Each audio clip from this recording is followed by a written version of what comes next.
অবশেষে সড়কে দেখা যাবে ইলন মাস্কের বহুল আলোচিত চালকবিহীন পরিবহন সেবা রোবোট্যাক্সি। গতকাল 22 জুন আমেরিকার টেক্সাস অঙ্গরাজ্যের অস্টিন শহরে সীমিত পরিসরে শুরু হতে যাচ্ছে টেসলার পরীক্ষামূলক এই সেবা। টেসলা প্রেমী ও ইলন মাস্কের অনুসারীদের বহুল আকাঙ্ক্ষিত এই রোবোট্যাক্সি পরিষেবায় টেসলার প্রায় 1 ডজন মডেল YSUV-কে অস্টিনের রাস্তায় চলতে দেখা যায়।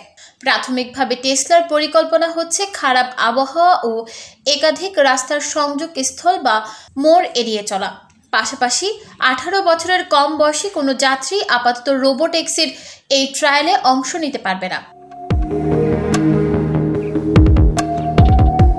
উল্লেখ্য, স্বচালিত যান বা সেলফ ড্রাইভিং কার নিয়ে বেশ উচ্চাভিলাষী পরিকল্পনা রয়েছে ইলন মাস্কের। চালকহীন রোবোট্যাক্সিকেই তিনি যাত্রী পরিবহন সেবার ভবিষ্যৎ বলে মনে করেন। শুধু তাই নয়, গত বছর অক্টোবরে টেসলার আয়োজিত উই রোবট ইভেন্টে ইলন মাস্ক উন্মোচন করেন সাইবারক্যাব নামের একটি রোবোট্যাক্সি ও 20 জন যাত্রী ধারণ ক্ষমতার রোবোভ্যান। ভবিষ্যৎমুখী এই দুটো যানই স্বচালিত বা স্বয়ংচালিত, অর্থাৎ উন্নত সেলফ ড্রাইভিং প্রযুক্তির ব্যবহারে চালক ছাড়াই চলবে সাইবারক্যাব ও রোবোভ্যান। সাইবারক্যাবের উৎপাদন 2026 সালে শুরু হওয়ার কথা।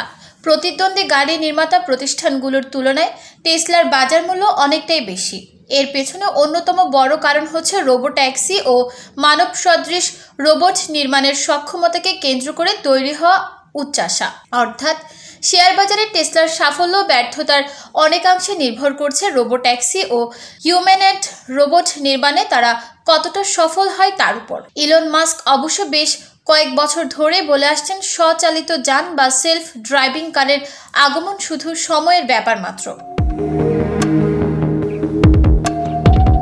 তবে স্বনিয়ন্ত্রিত যান ও এর প্রযুক্তিগত দিক নিয়ে কথা বলা যতটা সহজ, এর বাণিজ্যিকীকরণের বিষয়টি ততটাই কঠিন, কেননা এটি বেশ ঝুঁকিপূর্ণ ও ব্যয় সাপেক্ষ ব্যাপার। এই যেমন জেনারেল মোটরস এর ক্রুজ যানটি মারাত্মক এক দুর্ঘটনার সম্মুখীন হওয়ার পর এর ব্যবহার পুরোপুরি বন্ধ করে দেওয়া হয়েছে। চালকবিহীন স্বচালিত গাড়ি পরিচালনার জন্য টেসলা শুধুমাত্র ক্যামেরার উপর নির্ভর করে থাকে। তবে প্রতিদ্বন্দ্বী প্রতিষ্ঠানগুলোর গাড়িতে সাধারণত একাধিক প্রযুক্তি ব্যবহার করা হয়। মাস্ক মনে করেন লিডার ও রাডার সিস্টেমের পরিবর্তে শুধু ক্যামেরা ব্যবহার করে স্বয়ংচালিত গাড়ির নিয়ন্ত্রণ ও পরিচালনা করা যায়, আর এতে করে খরচও কমে আসে অনেকাংশে। এছাড়া পুরো বিষয়টি টেসলা ভক্তরাও ইতিবাচক হিসেবেই দেখছেন। নিউজ ডেস্ক, চট্টগ্রাম সময়।